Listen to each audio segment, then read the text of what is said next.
All attendees are in listen-only mode.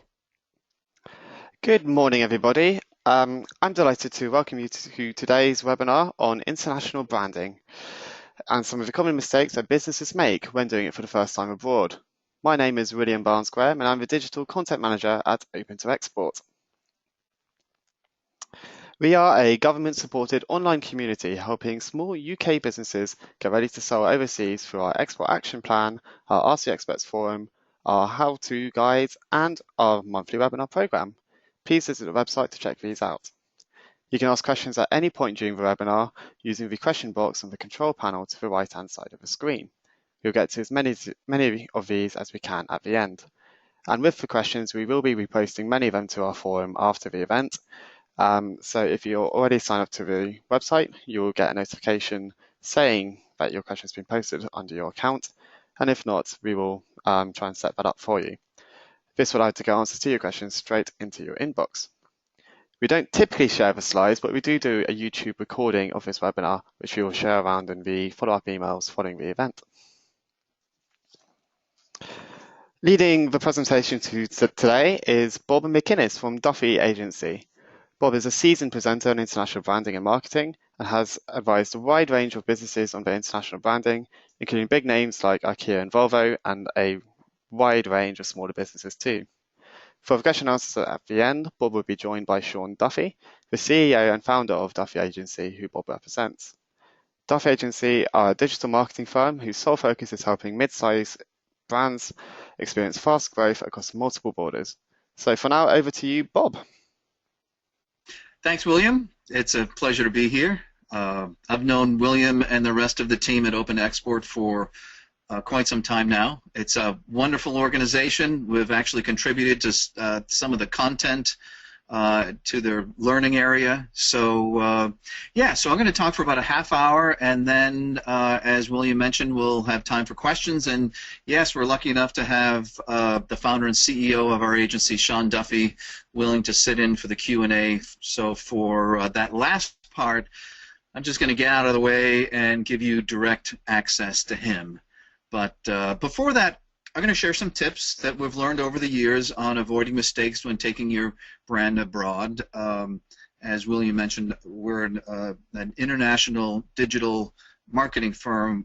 All we do is help brands cross borders. So I'm going to share with you a lot of different scenarios. And like you, have attended a lot of webinars and talks on digital marketing over borders. And most of these talks provide useful digital tactics like tips to increase followers or search rank or conversion rates. And it's fun because these tactics are all easy to implement, but today I'd like to focus less on tactics and more on your strategic approach to foreign markets. And I'm going to show you lots of examples. Many are from clients that we've worked with. But here's a good example of what I mean. If you visited the U.S., you may have heard of Target Corporation, who is second only to Walmart in terms of size, in terms of retailers. They have clean stores, they have known brands, the cheap prices, helpful staff. They have everything going for them. And that would seem like a universal formula for retail success, right? At least it seems like a formula that should be able to survive the trip from the U.S. to Canada, right next door, wouldn't you think? That's why so many people were thinking this U.S. retailer would repeat its enormous success when they expanded north.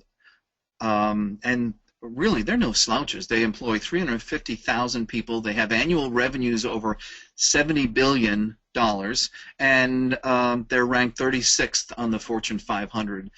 And so in March of 2013, Target opened over 100 stores across Canada. It was their first attempt to do business beyond their domestic market, and less than 2 years later, they gave up. They closed all 133 stores and fired its 17,000 Canadian employees. And as Forbes put it, the retailer failed to entice shoppers in Canada, a country of 36 million people with a way of life similar to Americans, but with habits different enough to make it a potential minefield for U.S. retailers. So my point is, the story here is not the exception. This is what happens all the time, we find. In fact, the Harvard Business Review recently featured a somewhat depressing story of over 20,000 companies that detailed how the majority of them fail at their attempts to go global. And it's not just large multi-billion-dollar consumer brands like Target that stumble. It's even more challenging for brands with less resources, like small to medium-sized enterprises engaged in either business-to-consumer or business-to-business sales.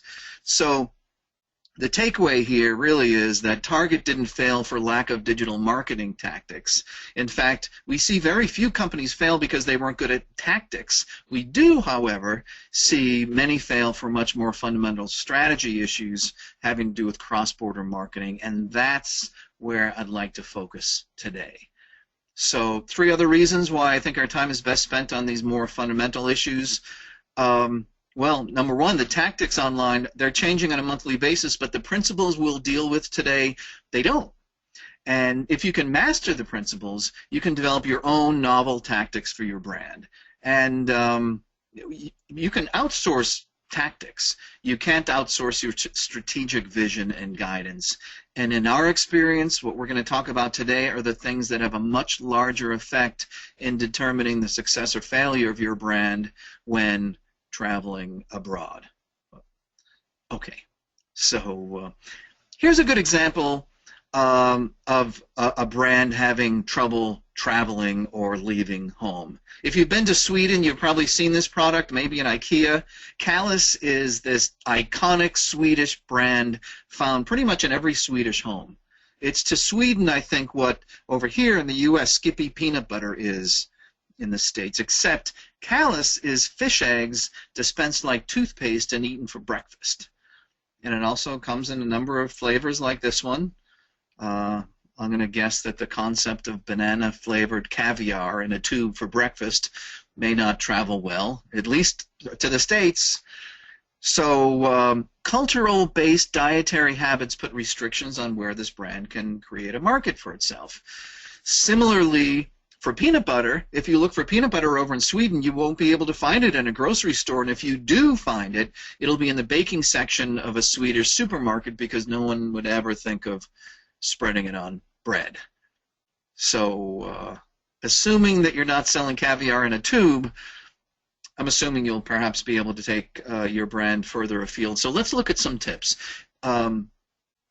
These are all inspired by a lot of the mistakes that we've seen over the last 20-some-odd years working with international brands while they try to market abroad. So, yeah, so what can go wrong? When we think about cross-cultural marketing blunders, these are usually the things that come to mind. These are all real back translations. Parker, it won't leak in your pocket and make you pregnant. Coors Light, suffer from diarrhea. American Airlines, fly naked. That's particularly disturbing because my mother was a flight attendant on American Airlines for many years back in the day. Clairol, manure stick. Mystic, it's supposed to be mystic. Mystic in German means manure, which was a problem for them, as well as well, Rolls-Royce was forced to change the name of its Silver Mist to Silver Shadow for the same reason. And Irish Mist had some trouble, too, breaking into the German market. So in any case, those are the common tips that we see, or the common problems that we see, but very often those aren't the things that sink a business. Those are the things that actually are easily fixable, and all of those, if I just go back to that, you know, all of these brands are still thriving, which means that these aren't the things that ruin businesses. They're just little hiccups that can occur when executing campaigns in different countries. The marketing problems that I'm going to be addressing today might be less amusing than this, for one thing, but far more damaging and, for the most part, invisible. And that's the thing that makes them so dangerous. So I'm going to show you a bunch of tips here, but really there's actually only one tip, and that is this. Understand the market that you're entering and bear that in mind, that difference with every single decision that you make, which means everyone in your organization who's helping you also needs to understand that market, or at least be well directed. So seek understanding, insight, and do your due diligence, which usually means putting people on airplanes and going into the market. It's a lot harder than you would think, and so that's the best advice I can give you, and this is always underestimated. And why is that? It's because understanding the market is typically not a concern to people, and many marketers you may meet for that matter, because people have a lot of knowledge, don't they? They have a lot of statistics, they have a lot of data, and armed with that, they feel like that they're ready to enter markets. And we've never seen that win the day, ever. And we have a lot of evidence to back that up. In fact, I'm going to go through these 10 do's and don'ts, and these are basically all different flavors of not understanding the market. But I hope by going through them, it might start to resonate with you, and you might think of these things before you enter another country or multiple countries, which again is what we actually specialize in, which is that much trickier to navigate. So, okay, here goes. Number one, first of all, don't translate. You'll most likely need to use different languages if you're going into different countries, but the last person you want to contact for that job is a translator. There's this whole spectrum of people that can help you get things from one language to another, and on the left-hand side, we have the translator. They're linguistic experts. They're focused on execution. They don't have very good writing skills typically. They have no advertising skills, but they'll give you grammatically clear language in the language that they're getting it into.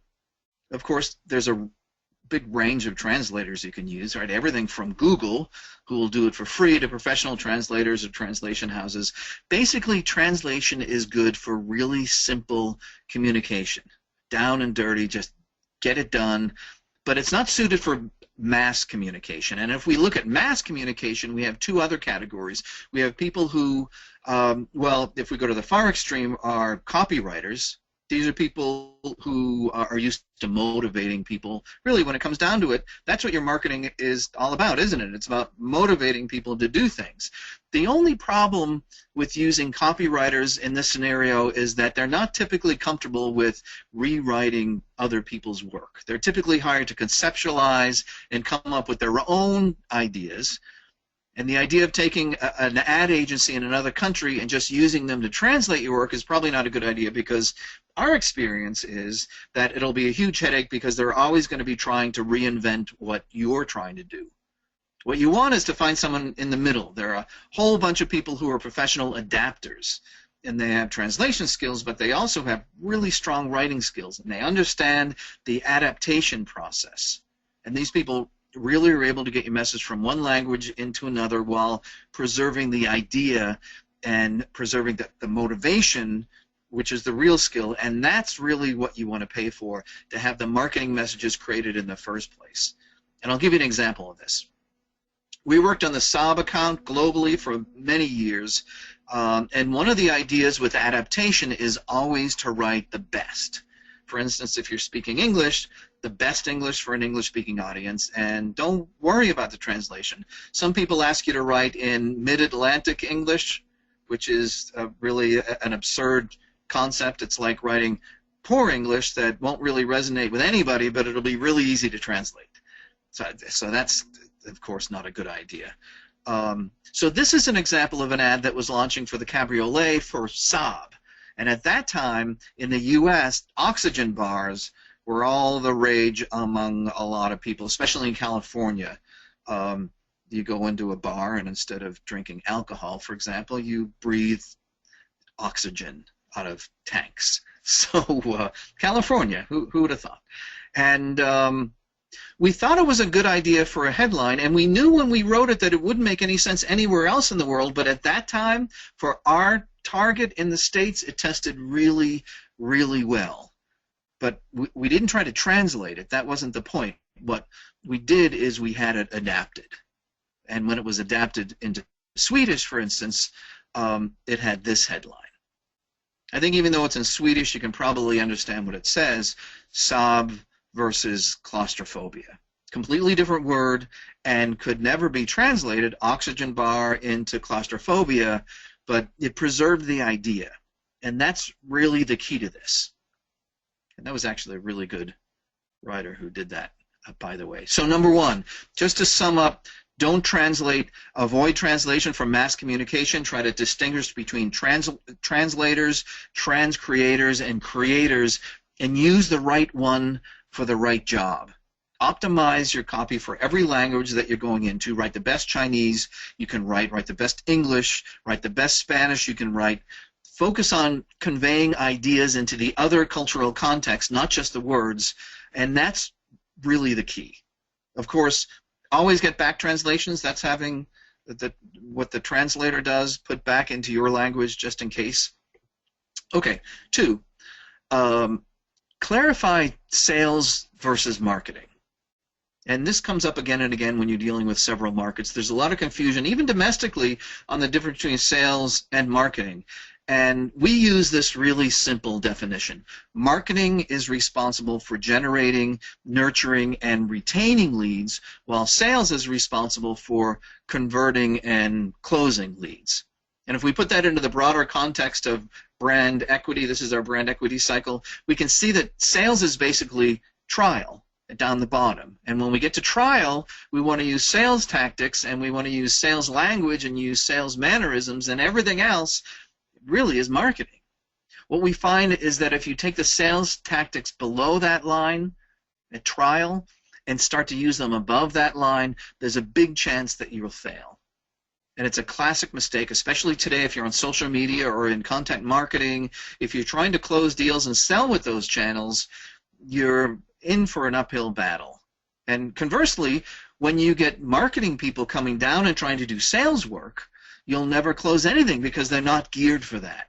Really, try to have clarity in your team over who's going to do what, especially when you're out in the field. Often, a person in a foreign market who might be representing you will be a salesperson, and if they get in charge of the marketing, you're going to see sales creeping up above that line, and that's not going to help you very much. Number 3, don't focus on quality. I know that sounds a little counterintuitive, but I'm going to give you a quick example. This is an example from a client that we worked with a while back who worked with optical media. And when optical media first came out, you know, CDs and DVDs and eventually Blu-rays, there were sometimes these issues of quality when producing them. So this entire industry sprang up that produced devices that could tell if a CD or a DVD or Blu-ray was good or not. You know, it could see if it was defective. And this Swedish company invented a machine so sensitive that it could practically tell you if a molecule was out of place on the surface of the DVD. And we were brought in when their sales started to flatten out. And it didn't take very long to figure out that their biggest threat was the machine on the right, made in China. They were ugly. They're only capable of measuring 3 metrics instead of 100. It lacked all the sensitivity of that the other one had, but it was 1/5 of the price. And of course, we told this to our client, but the company was run by engineers, and they dismissed it, believing that this other company wasn't a threat because their quality was so poor. And the one thing they didn't realize was that the market was maturing, and optical media machines and presses were getting much better and better, so producers just no longer needed that gigantic, big, expensive machine on the left. And the makers of the machine on the right understood that because they were out talking to the producers. They were getting on planes and asking them what they needed. And they only needed those 3 things measured, and those 3 things that kept the producers up at night, those are the things that that machine on the right measured. And 3 years later, the company with the machine on the left, unfortunately, was out of business. So that's what we mean when we say don't simply focus on quality. So, good thing to bear in mind is markets never respond to quality because quality it's completely subjective. That's your idea. They only respond to value, and that's the difference between what I give and what I get, which is the difference between what my resources are and what my needs are, and that's really important when entering other markets. It's a really easy way to trip up. Number 4. Assume everything is different. This is something called the Hofstede Cultural Equivalence Scale. And as it turns out, there is actually a way to quantify the differences between different cultures. And for example, this is how the US compares to China on the different metrics that this scale looks at. And there are some pretty big differences here. And I want you to look at the third pair in, the masculinity scale, kind of towards the middle there. We're pretty close to that in terms of China and the US are fairly close in that regard. It's really the difference between men and women, and there are a lot of differences there. The degree to which the male behavior differs from female behavior, such as assertiveness and competitiveness, really how accepted those differences are. Here's France versus China. If we look at France, you can see the difference there in masculinity. The lower score would indicate that there's a less difference between the behavior of men and women in France than there is in China. And as you can see, the basic idea of masculinity is getting pretty different between those two countries. And the reason I bring that up is because I wanted to talk about L'Oreal and Clarins. They were launching they were two French brands, and they were launching in China.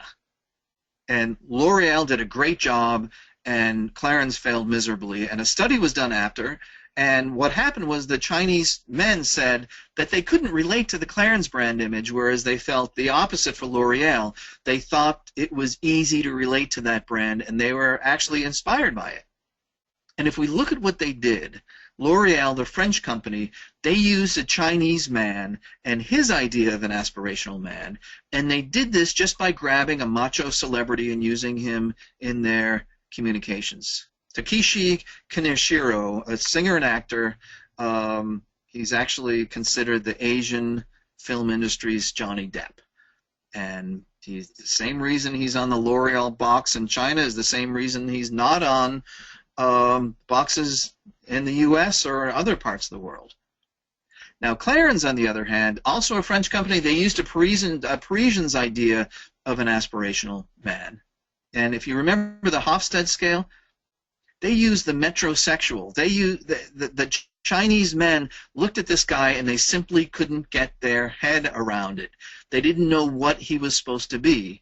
But whatever it was, they didn't want to be like him. So bear that in mind, the cultural differences when you're crossing borders. Sometimes they can be significant and really trip you up. Okay, don't count on reason. Buprenorphine. Buprenorphine is an alternative to methadone. And methadone is used when you're trying to get off heroin addiction. And the advantages that buprenorphine had over methadone were huge, and many, they're listed here, and we had tons and tons of research. Lower cardiac risk, better cognitive function. You're a little fuzzy-headed when you're using methadone. You're clear-headed on buprenorphine. There are no drug interactions. Often heroin addicts have other medical issues that they're on other drugs for, and this doesn't interact with that. Methadone is actually harder to quit than heroin, and buprenorphine is easier.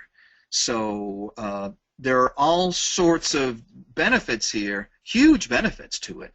And we sat for days and days in rooms talking about this. Here are all the different ways it was better. And so we were sitting there and we were trying to decide which was the best one. Which one should we go with? And our approach is always, we can't do that. We have to ask the market. The market will never lie to you. You just need to know how to ask it. So we spent about a month in Brixton, which is outside of London, or an area within London, and some of you may be familiar with. And we went there and we interviewed heroin addicts. And it was completely enlightening. The first thing that we found out was that absolutely none of these things we're looking at here, and for very good reasons, none of them were the things that would work. The one thing that did work, it wasn't on the list at all, and that was willpower. We heard over and over again that this was the real selling point. It was that once you take it, it blocks out the effect of heroin, and you have no choice. Right? It only requires 5 minutes of willpower in the morning, and for a lot of people suffering with this addiction, willpower is it. That's why they're addicted to start with. And this, for them, was a really potent selling point, which, again, probably wasn't the most rational thing. So, yeah. Who'd have thought? Number 6, think national, not regional. I'm sure you'd appreciate this over there. We helped Ally launch across Europe, and it's a diet pill. And when we were first contacted by the client in the States, their strategy was that they used a London-based agency thinking, well, they're European, and so therefore they would know everything about Europe. And this is a common mistake we find by people, by brands, even big brands like this one in the States. They kind of look at Europe as a whole region, and they look at Asia as a whole region, and they don't really appreciate the differences between the different countries. And we knew that women's ideas, and the target market was women, their ideas towards their body and towards taking pills, towards dieting in general, were vastly different in each of the countries they wanted to enter. And so we had to reposition the product in each one of those to account for those very different feelings. And basically, if you're looking at web architecture, it's the same concept, isn't it? The best web architecture would be if it was individual. Global, that's okay. For instance, if you had a global website where it's in English and you're talking to the whole world, that's acceptable. If you have a country-based website, for instance, for Germans, that's okay. Even better if you could have it more local, let's say for people living in Berlin. The ideal website, and we're not there yet, but we will be, it would be an idea of a website that is basically customized for you, the individual. And that's probably not going to happen for another 10 or 15 years out. The place where you don't want to be is regional websites. A lot of companies will divide sales areas up into like EMEA, you know, Europe, Middle East, and African countries, or Northern Europe in a sub-region. Right? There's no such thing as an EMEA, so that website really wouldn't resonate with anybody, but we see that happen all the time. Number 7, don't underestimate the home team advantage. Well, Target, a classic example. I guess we've said enough about Target, and I know we're running out of time here, so enough said about that. Watch out for the home team. Number 8, centralize your brand and marketing strategy. Basically, if you don't do that, the local market that you're going into will be able to dictate your brand, and it will go off in an entirely different direction. This is the mascot that was launched in Australia for a major premium electronic client that we had, and there was nothing we could do about it. They had hired a local marketing and distribution company and had given them the rights to use the brand and marketing as they pleased, and of course, they went off and just started doing everything their own way. Your operational structure as you start to grow into other markets is really important, because if you don't set it up right, it'll be pretty much impossible for you to control your brand outside your home market, and you won't experience the growth that you were hoping for. Number 9, when traveling, don't pack your corporate ego. This is an Ikea example. We worked with them for many years, and we're in this battle during the 90s about how to sell beds in America. And we launched for them in America, and when we did, Ikea was selling king-size beds and queen-size beds as Americans use the word, except the sizes were different. And you can imagine how frustrating that is when you go to Ikea and you buy sheets and you go home and they don't make it quite to the edge of your queen-size bed, especially when you have a lot of states over here that you can't return bedclothes. So that was extremely not good. And so this went on for a decade. It was across the board, and it wasn't just mattresses. Typically, Europeans use smaller portions and smaller size glasses, and it's famously known that the Americans, when Ikea launched here, they were selling a lot of vases, and they didn't know why. And the reason they were selling the vases was because Americans were using them as drinking glasses. I'm sure that comes as no surprise to you. So we were in the middle of this argument for a better part of a decade, and when we finally went to the person responsible over in Sweden, we said, look, this is insane. We've been talking about this over and over again, and why don't you switch? And the answer was kind of astounding. They said, we will learn the Americans the proper size for a bed. And that pretty much sums the problem up. Ikea almost pulled out of the U.S. They were in the early 80s, and they almost had to pull out in the early 90s because they just couldn't get it right. And that's when we got involved, and we helped them actually try to understand the market. And it never occurred to them that they might actually have to talk to the market and see what the market wanted, as opposed to just pushing out the product that the Swedish customer liked. Yeah. And by the way, bed sales went up 700% the month that they changed over to American sizes. So the moral of the story is, listen to the market, or nobody will buy your Hasvat mattress or Sundvik bed frames. So again, it goes back to that core principle that we're talking about. Last, get stakeholders on board. This is huge. About a year ago, we were working with a fine art gallery in New York and Los Angeles who sold paintings and sculptures. And they had hit this revenue ceiling around $3 million a year that they just couldn't really break through. And they weren't expecting huge growth. Actually, they just wanted about 65% growth over the next 3 years. And so we did a growth assessment of the company, which is the first thing that we do. And of course, the first place we looked at was the product itself. And we were surprised that they offered a lot more value than what the competitors were offering. And the reason this surprised us is because markets tend to gravitate to value, the same way that like water will tend to find low ground unless there's something specifically actively diverting it, of course. So the next place we looked was at the company's digital performance. And that's because with most companies today, we find that they're underutilizing digital as a way to drive growth.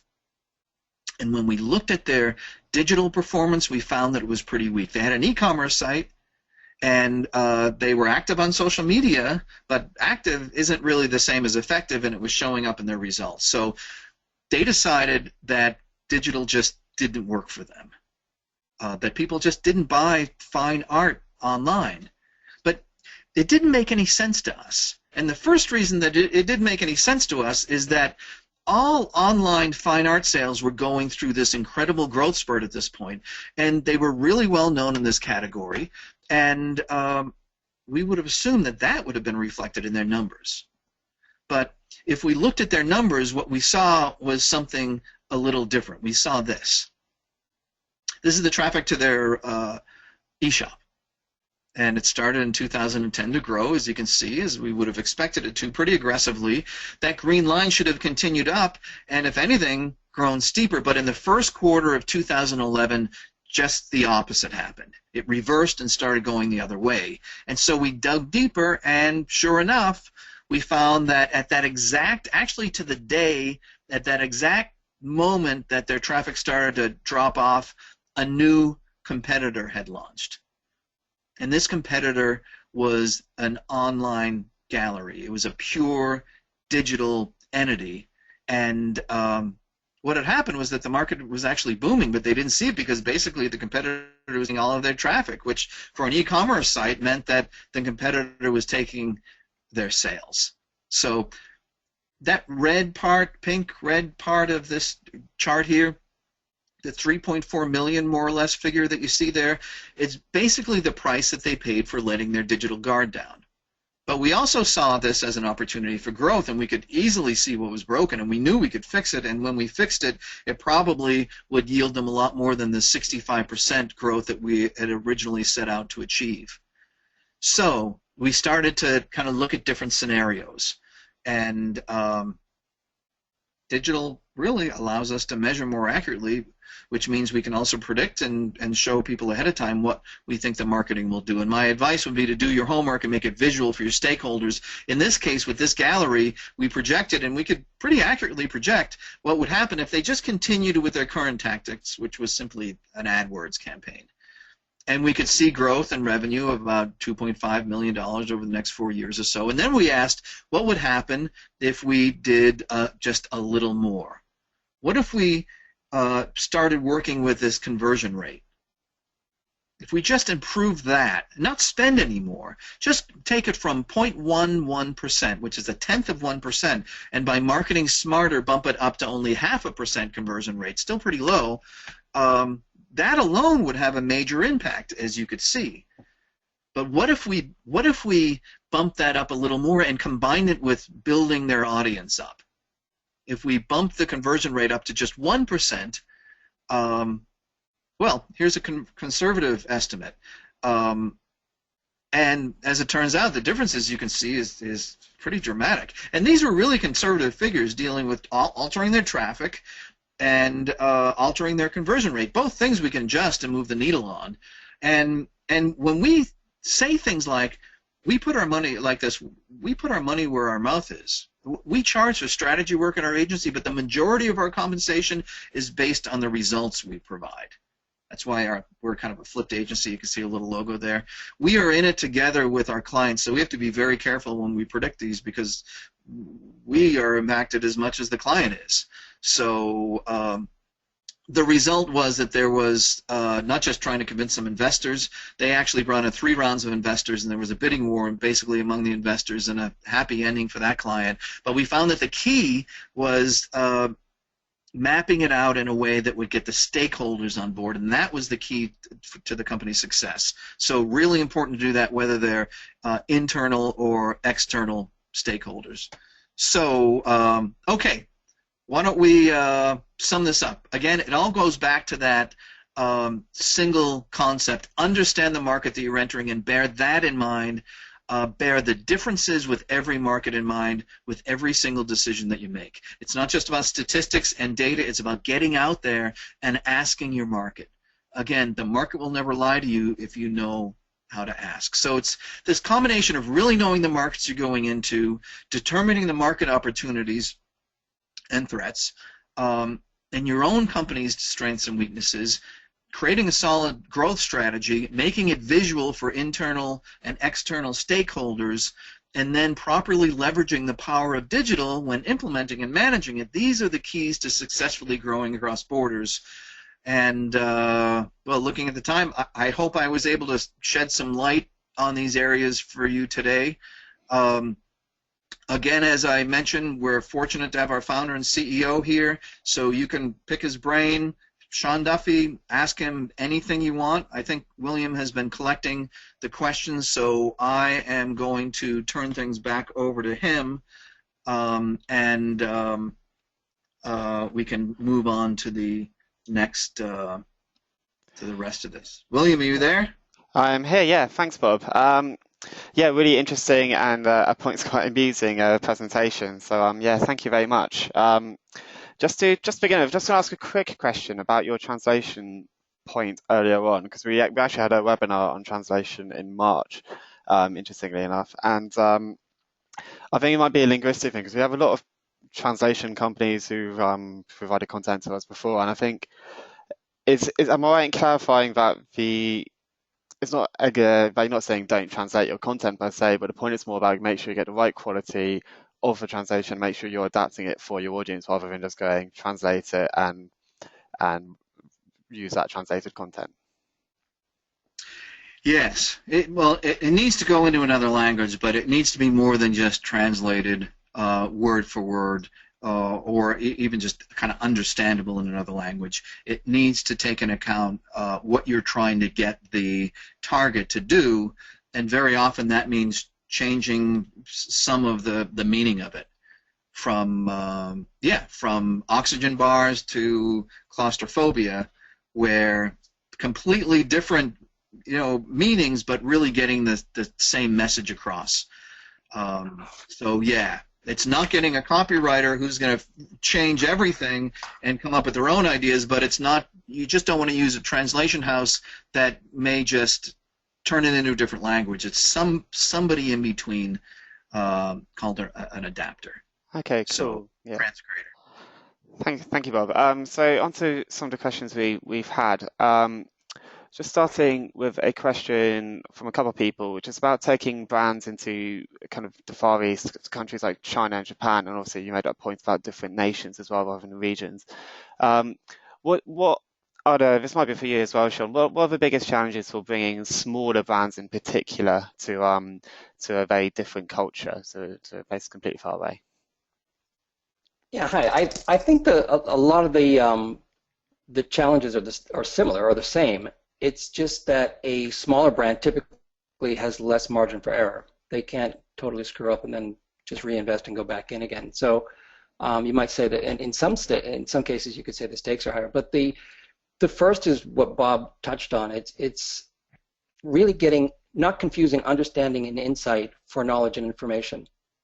It's easy to go online and get a lot of demographic information, for instance, about China, or a market that might seem foreign to you, and then have a lot of false confidence in thinking, well, I really understand that market now. I mean, we've worked in, I think, over 50 different countries, and recently I got a couple of years ago an assignment for a country in Africa where we had done a lot of work, and the CEO said, yeah, I really need you to go down there and experience it. And I was, in this case, it was during my vacation period, and I was like, well, maybe we can just suffice on our knowledge that we have now. And but he won the day. I went down with the team, and sure enough, I mean, everything that all the assumptions we had going down, we scrapped and started over again. It was a vivid reminder for me, anyhow, that even if you know a market,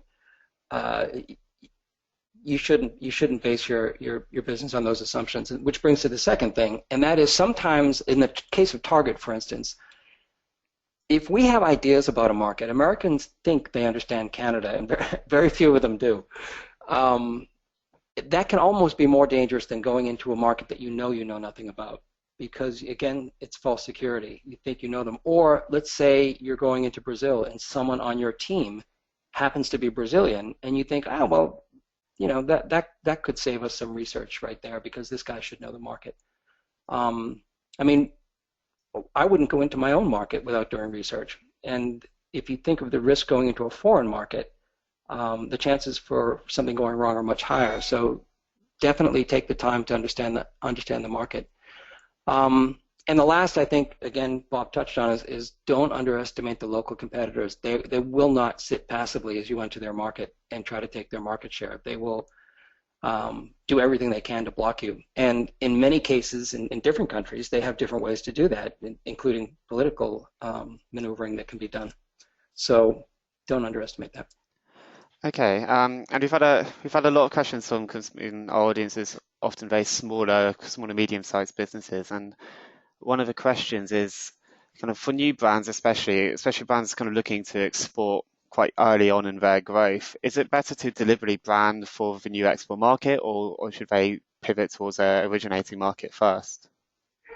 Yeah, I love that question, because it raises so many important issues that any exporter has to think about when they leave their home market. I mean, the first is the value proposition.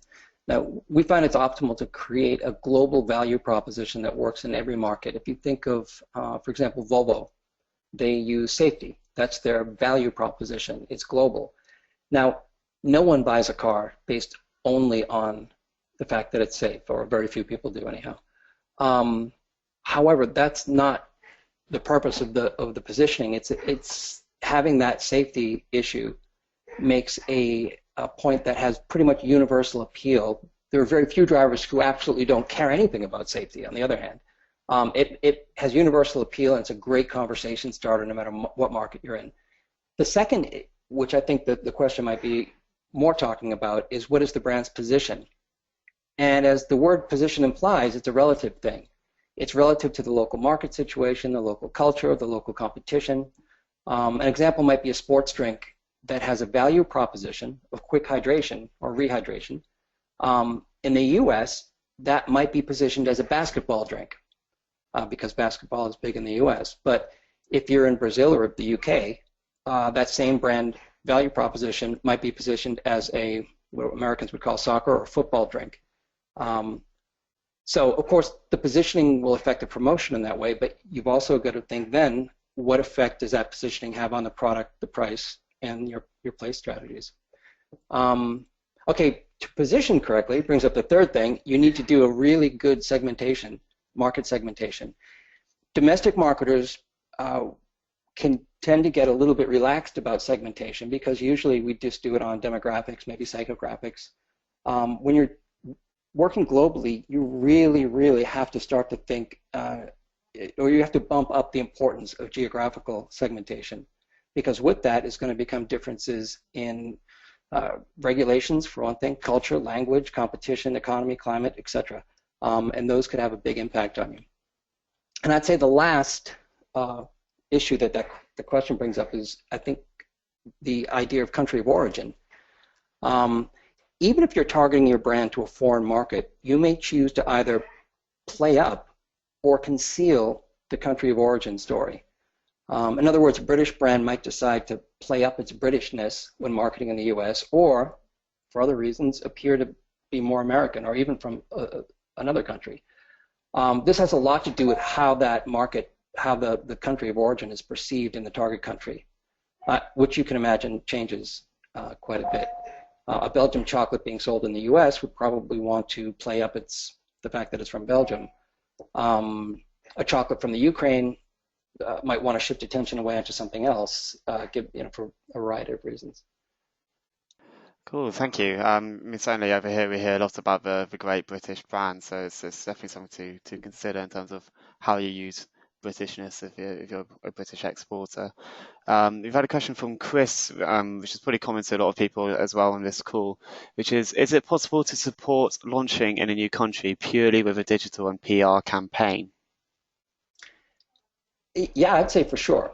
And for many products, that is an excellent way to test the waters and start getting revenue flowing without the big cost and risk profile of investing in traditional media or even a physical presence. I mean, it's totally possible now to basically be an electronic entity inside another border. But I'd say it's not entirely free. I mean, it's less expensive, but I think some people enter that thinking, oh, this will cost virtually nothing, and they don't adequately budget for it. And then they're basically underspending, and that's not going to help them very much.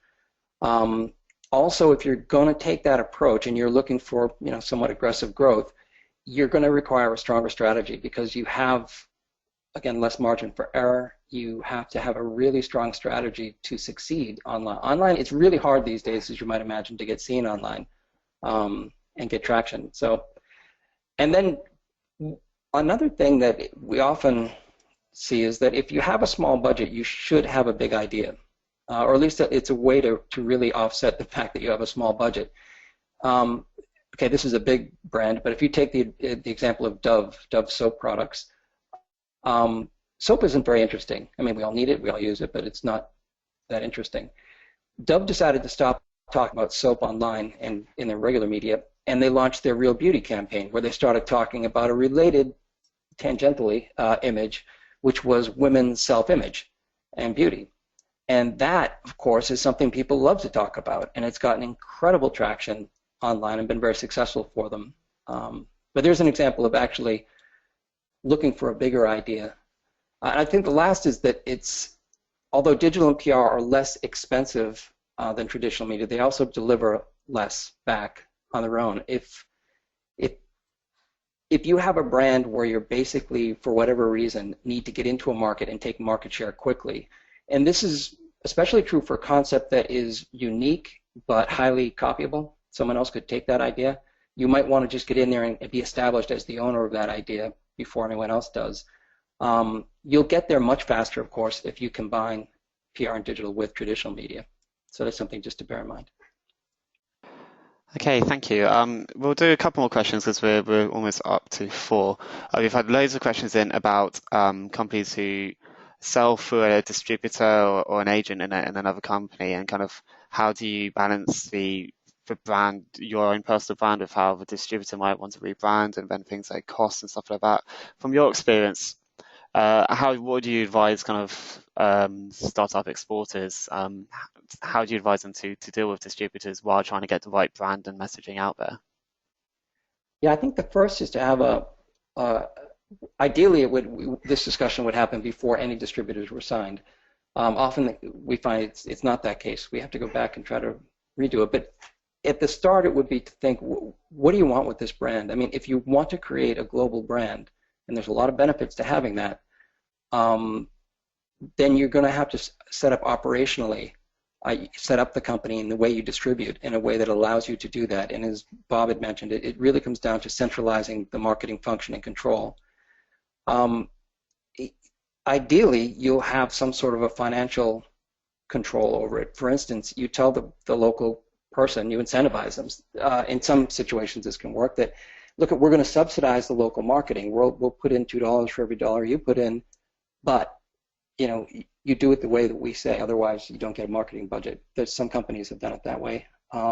It could be done contractually, of course, but you want to make sure that you don't hand over control of your brand and your brand identity to a third party. It's just, even if they're trying to keep your brand on brand, you'll find that 5-10 years down the line, if you're in 8 markets, you're going to have 8 different brands. And that means 8 different value propositions in addition to 8 different positionings. And in many cases, you'll notice that your graphic profile starts to drift in different countries. And then the local market will always have a reason why that's necessary, always. But we find it isn't necessary. It is possible to have global brands, and you build a lot more equity in the brand. The brand can be worth a lot more if you set up the operational aspects of it to start with to be that way. Cool, thank you. And just one last question. Before that question, just a reminder that we have done a couple of webinars on agents and distribution, so please do go to our Reaching Customers page and check those out, because they cover a lot of those sorts of issues. And our last question is to do with kind of sensitive markets. So we've had one person who's asked about say selling into the Middle East, where there's human rights issues, and obviously there's lots of cultural sensitivity in different markets and so on like that. So when you're trying to manage that, what tips would you give for companies who aren't quite sure about how to manage their messaging in a particular slightly different market in terms of their human rights or their cultural connotations? Well, first, I think it goes back to, again, really understanding the market and those issues that you're dealing with. We currently are dealing with 4 or 5 different countries with significant issues like that. In one case, there's a lot of political friction between these 2 countries, and leading to probably a boycott in one country of the other country's products. This other country's product has a high country of origin profile, which isn't going to help it very much. But understanding those issues is really important, not taking anything for granted, especially not applying stereotypes to the market that you're looking at, actually getting your feet on the ground and understanding it. We also advise, especially when there's sensitivity in mind, just accepting the fact that you won't be able to appreciate how something might be offensive or might cause friction with someone. Just appreciating that from the start is going to put you way ahead, because you'll be much more careful. And then if there is such an issue, we test a lot more than we normally would at the outset, with the idea that we will taper off testing. So we'll get more focus groups in, we'll show more concepts to people. And this doesn't have to be super expensive either. I mean, it's better to get 4 or 5 people, even if they're friends of friends in the country, to look at something and give you feedback than to just go in blind. And then lastly, it is to have a good communication partner who lives in the local market. And they have their pulse, not someone who's an expat who might be living down the street from you who's from that country. A lot of changes that happen that can be disruptive for brands are happening live, you could say. And it's much better to have someone who's in the market to help you with the language, to help you with is it culturally fitting? Because the end result, if it is a sensitive market, is that you wind up being so scared to say anything that you actually say very little, or your message is very bland, and then you've got the other problem of you're not offending anyone, but then again, no one's listening either. So. Cool, thank you, Sean, and yeah, thank you to both Sean and Bob. I think we're going to have to wrap up now because we're approaching the full hour. So yeah, thank you both for a really interesting question, really interesting presentations, some really great answers to the questions, and I hope everyone's found that useful. I would like to remind everyone that we will be posting the questions which we haven't got to today onto the forum in the aftermath to this webinar. So please keep your eyes peeled to an email notification of that. and also let us know if you'd like to have your question not asked on the forum.